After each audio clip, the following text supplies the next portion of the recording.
നന്ദനോ സിദ്ധാർത്ഥൻ സാറോ ബലരാമൻ സാറോ ഇവരാരും തന്നെ പുകവലിക്കുന്ന ശീലം ഉള്ളവരല്ലെന്നാ അന്വേഷിച്ചപ്പോൾ അറിയാൻ കഴിഞ്ഞത്. ആ സിഗരറ്റിലെ ഫിംഗർ പ്രിന്റ് പ്രകാശിന്റെ വിരലടയാളവുമായി മാച്ച് ചെയ്യുന്നതായിരുന്നു. പ്രകാശ് മേനോൻ, നിന്റെ വിരലടയാളം ഞങ്ങൾക്ക് എങ്ങനെയാണ് കിട്ടിയതെന്ന് നിനക്കറിയാമോ? ഭക്തമീര.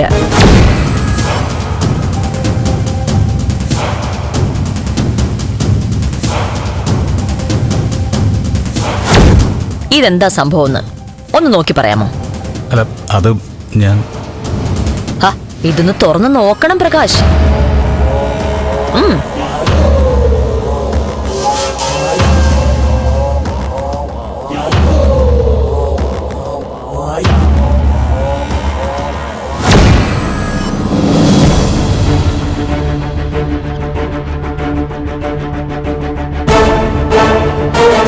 എന്നാലും ഒരു സിഗരറ്റ് കുറ്റി കണ്ടെത്തിയത് കൊണ്ട് നമുക്ക് കാര്യങ്ങൾ ഉറപ്പിക്കാൻ സാധിക്കില്ലല്ലോ.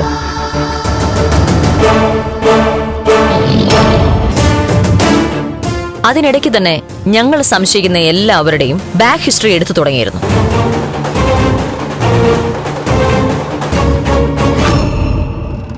നന്ദന്റെ റെക്കോർഡ് 100% പ്യൂർ ആയിരുന്നു.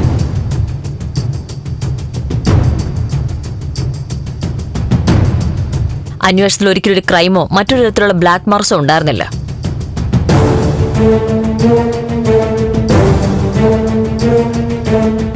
നന്ദൻ മീര റിലേഷൻഷിപ്പും ഞങ്ങൾ പരിശോധിച്ചതാണ്.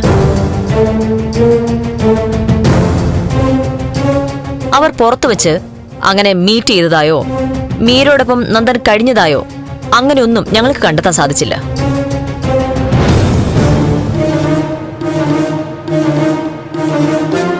അതുപോലെ തന്നെ ദേവികയുടെ കാര്യവും അങ്ങനെ തന്നെയായിരുന്നു.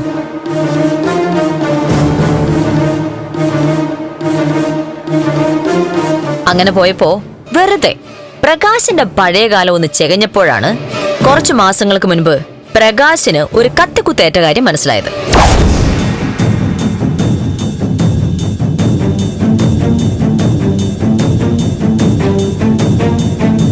ചുമ്മാ ഒരു അന്വേഷണം അതിന്റെ പുറകെ ഒന്ന് നടത്തി. സീരിയൽ സെറ്റുകളിൽ രഹസ്യമായൊരു അന്വേഷണം നടത്തി. അപ്പോഴല്ലേ വീരകഥകൾ ഓരോന്നോരോന്നായിട്ട് അറിഞ്ഞു തുടങ്ങിയത്. സാമ്പത്തിക തിരിമറി, ലഹരി ഉപയോഗം, പെൺവിഷയം.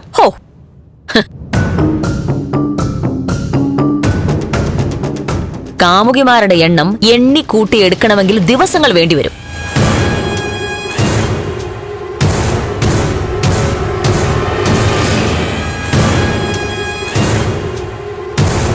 ഞാൻ പ്രകാശിന്റെ കാമുകിമാരുടെ ലിസ്റ്റ് എല്ലാം ഒന്ന് പരിശോധിച്ചു. അവിടെ ഞങ്ങൾ പ്രകാശിന്റെ പ്രധാന കാമുകിയെ കണ്ടെത്തി.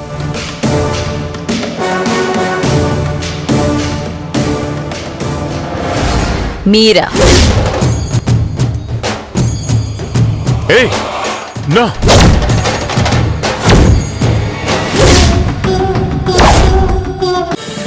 ഫ്ലവേഴ്സ് ഒരുക്കുന്ന കാഴ്ച വസന്തം യൂട്യൂബിൽ പ്രേക്ഷകർക്ക് ലൈവായി കാണാം. ഫ്ലവേഴ്സ് കോമഡിയിൽ ജോയിൻ ചെയ്യൂ, ആസ്വദിക്കൂ.